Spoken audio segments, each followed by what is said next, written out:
Hello and welcome. My name is Caroline Smith, and I'm reading The Indians of the Oaks by Melicent Lee, and this is Chapter 1, titled How I Happened to Live with the Indians. I woke up and found myself lying in the little hut. The inside was dark. I crawled to the doorway. It was a small opening with a curved or arched top. I looked about me. I saw a green valley with dark mountains all around it.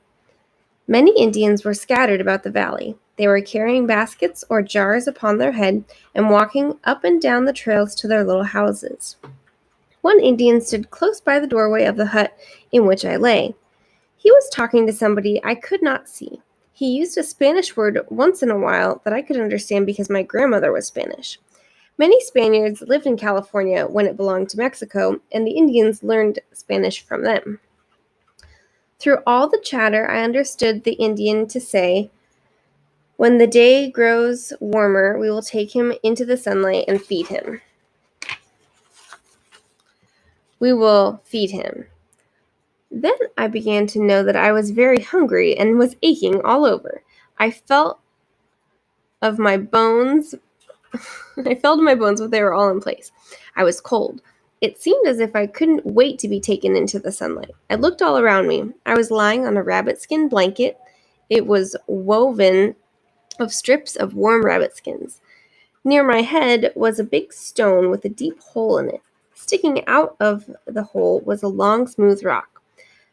The two pieces were a mortar and pestle used for grinding acorns. I knew what they were because a set of them had stood in our garden for a long time. Baskets were turned upside down on the earth floor of the hut. A little baby cradle hung from a branch. The sun began to creep in through the arched doorway. Someone was coming. An old woman crawled through the low doorway. Her face was very much wrinkled. Her chin looked blue where the color had been pricked or tattooed into the skin. All she wore was two aprons or skirts of soft bark. The skirt in the back was longer than the skirt in the front. "Q," she called. How was I to know that Q meant come? But I learned to say that word very soon. It was the word I heard most. I was not afraid. My father had taught me to be brave. The old woman half carried, half dragged me through the doorway. The sun hurt my eyes. I lay on the ground near the hut. The Indians put down their baskets and jars and gathered around me. They were silent for a long time. Then one of them said in my language, the English language of my father and mother, "You have been hurt, but you are better. You rolled off a cliff into our village." He pointed to a high pile of rocks at the edge of the valley. "You have been lying still for many hours. Our medicine man sucked the bad sickness out of you. Now you are well." I opened my eyes wide and looked at the Indians. The men were naked except for a breechcloth, a narrow strip of deer skin around the hips. They had strong chests and shoulders. Their hair was long and fell in a fringe over their eyes. Their faces were painted with red, yellow, and white paint. Their eyebrows were very thick. The young women looked like parrots. Their faces were so bright with paint. They had triangles and circles and lines and dots of scarlet. Some of them had white rings around their legs. A few of the old men had rabbit-skin jackets covering their chests, and the women had baby cradles hanging on their backs. The babies looked like little chipmunks with scarlet triangles on their cheeks. The Indians did not look unkind. Their eyes were merry, and it's in the eyes that count. The man who spoke to me was the kindest looking of them all. "Whom did I leave behind me?" I asked this kind Indian.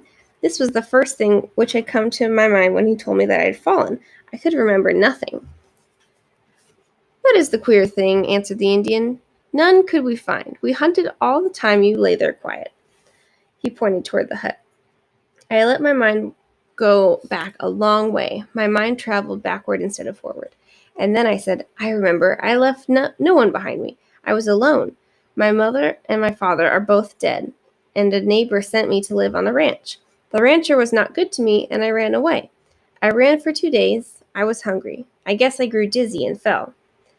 The Indians looked at one another. The kind man who spoke English translated my words to the others. An old Indian who had white hair and a ring of abalone shell in his nose spoke in low tones. Everybody listened. Then the kind Indian said, "The chief says you may stay with us as long as you like. I did not know whether to be glad or sorry. And then I thought of the words my father used to say to me. Experience is good, my son, whether it is pleasant or unpleasant. I was only 10 years old now, but my father had always spoken to me as if I were a man. He had died about a year before. Experience is good. I will not run away, I thought. And that is chapter 1. Join me next time for chapter 2.